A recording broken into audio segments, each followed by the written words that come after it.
Hello, welcome to another chapter of Iggy's Toy Parade and Soldier Review. Once again, this is your host, Iggy, speaking. Yay. Thank you for that. Well, guys, today we're going to take a look at some Britain's 7th Cavalry figures.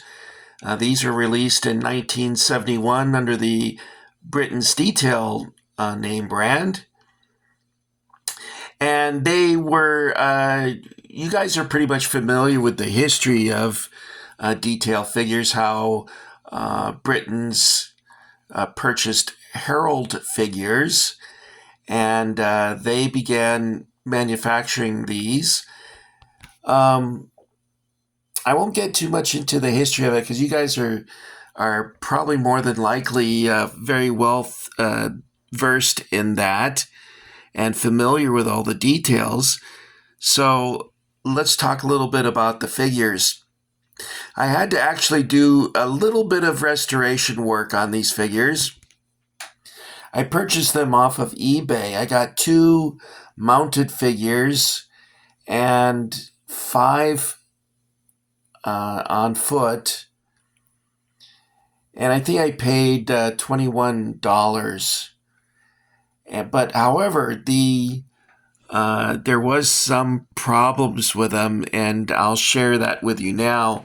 For instance, this rifleman here is his carbine, as you can see, that can be fixed because it just needs to be glued down, but the tip of his carbine is broken off.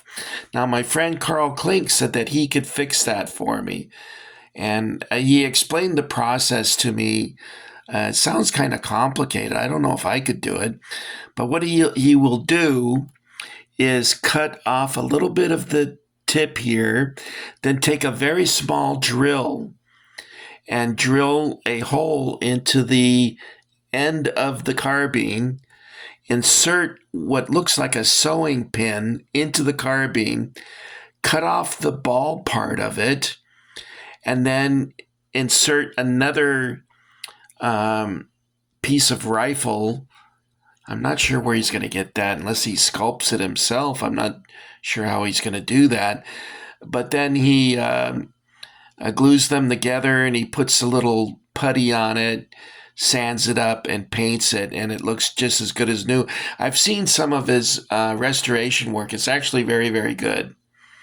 You can't even tell that he did it. That's how good it is. So there was a problem with this figure here. And then there was a problem with the 2 mounted figures. Let me see if I can move these guys out of the way and give you a better close-up of that mounted figure. Everything looks blurry to me. I hope this is coming out okay for you guys. I couldn't find my glasses. This one was missing his sword, and he had a saddle, but he was missing the saddle blanket. And then this one over here was missing the saddle and the saddle blanket and a sword. So what I did was I went on eBay and I found a guy who was selling the swords. And let me show you those. Back up here. He sold a sprue of them. You can see that I removed one from each end here.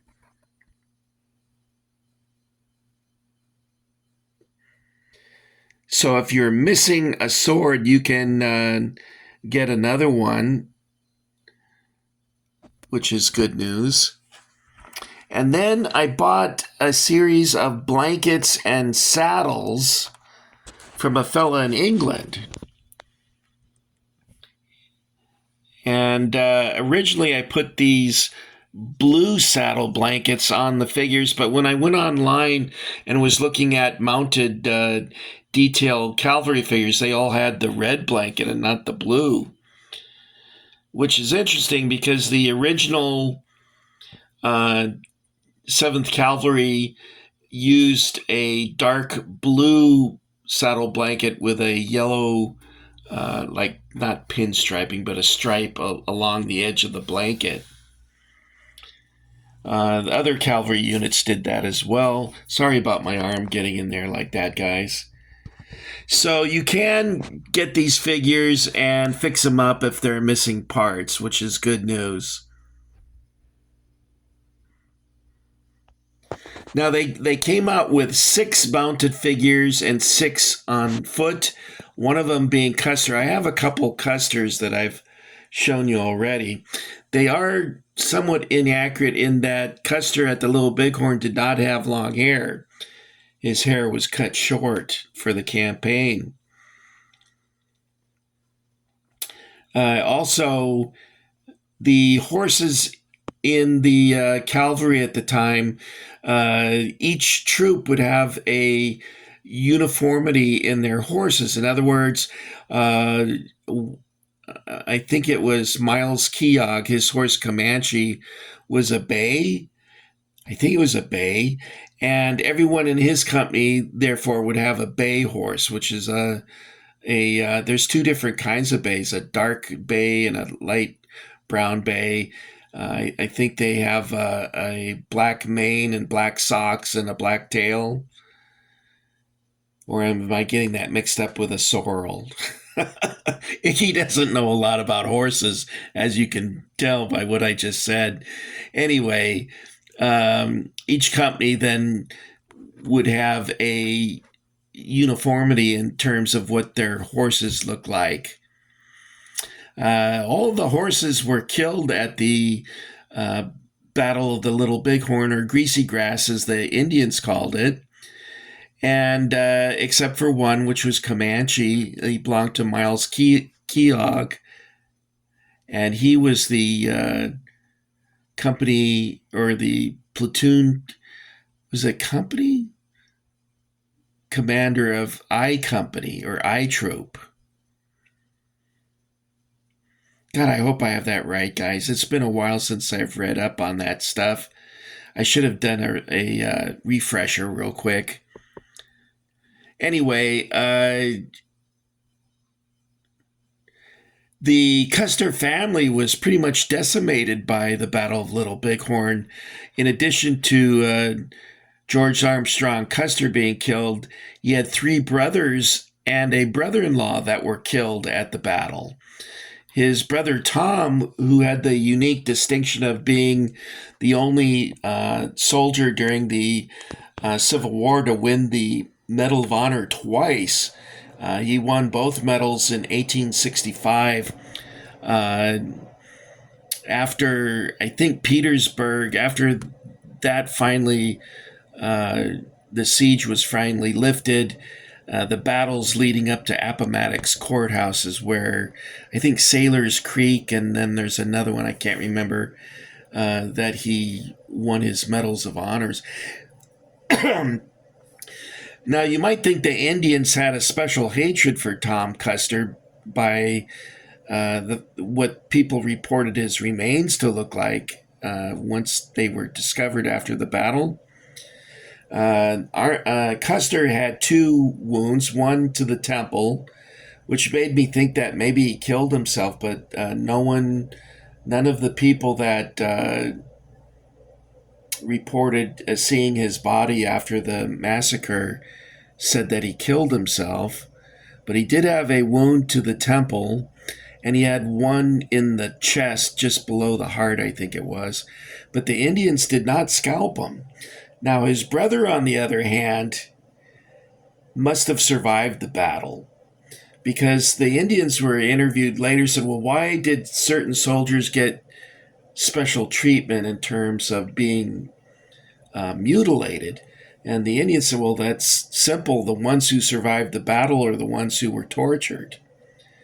So Tom Custer had his throat cut.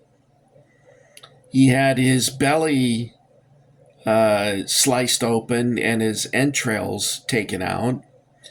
One of the witnesses said that his eyes had been gouged out and his tongue ripped out, but only one source reports that, so I'm inclined to believe that maybe that's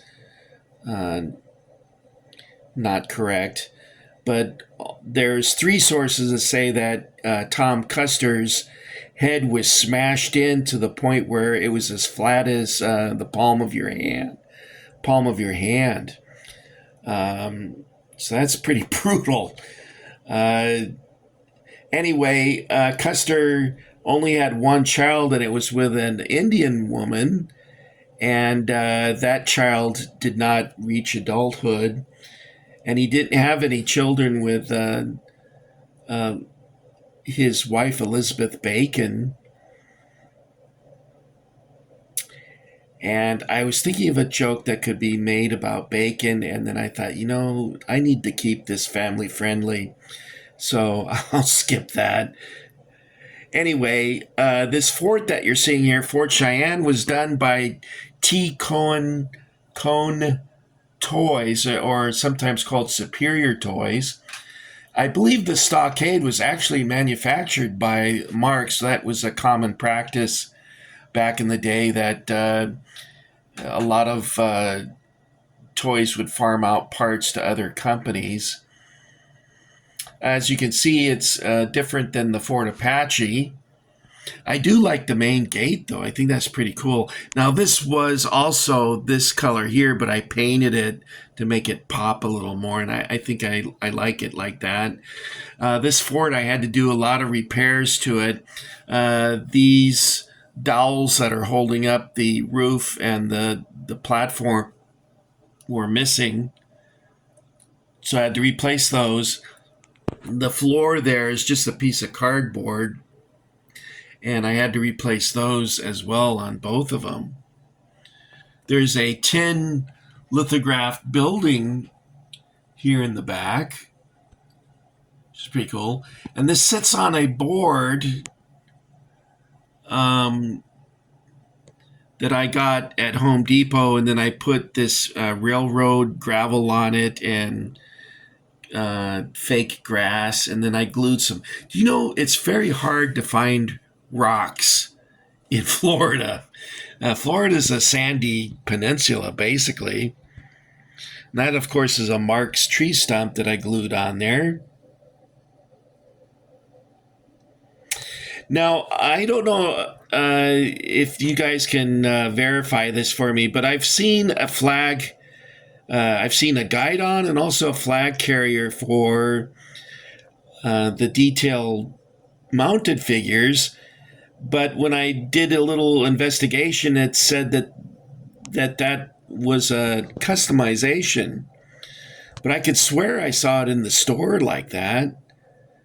So, and I could swear I saw a guy on foot. I might be getting him confused with a tempo figure. That's possible, because I got a lot of those too. Anyway, that's all I got for you this time. These figures are still available. You can get them on eBay. And also a company called DSG from Argentina bought some of the Herald molds and is reproducing 7th Cavalry figures. And they paint them pretty well, too. Okay, guys, that's all I've got for you. I want to thank you for coming along and getting Iggy with it. And I'll see you next time. So in the meanwhile, keep collecting, keep enjoying, and we'll get together at Roy Rogers Ranch. We'll have a barbecue. That's it for me. Happy trails, everyone. Execute Order 66.